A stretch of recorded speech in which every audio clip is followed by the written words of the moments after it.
Alam ko na kung sino yung mga taong sasamahan ko para at least natutunan ko yung tipong kahit gaano pala ka-effective ako, pero kung halimbawa ang kasama ko hindi kami align, hindi kami magkasundo, so minsan yung success na gusto ko or gusto kong mag-momentum, hindi ko magawa-gawa kasi you know why?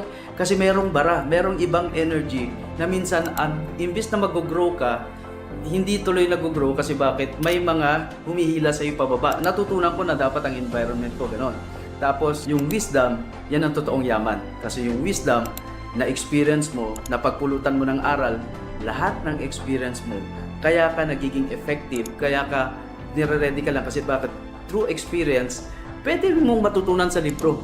Pero minsan sa utak lang yun. Pero iba yung wisdom. Iba yung pag nag-advise ka, ma-handle mo lahat ng situations, lalo na pag sa pagto-troubleshoot, lalo na sa mga buhay-buhay na ganyan. So, mas ma-handle mo yung emotion mo pag meron kang sapat na experience.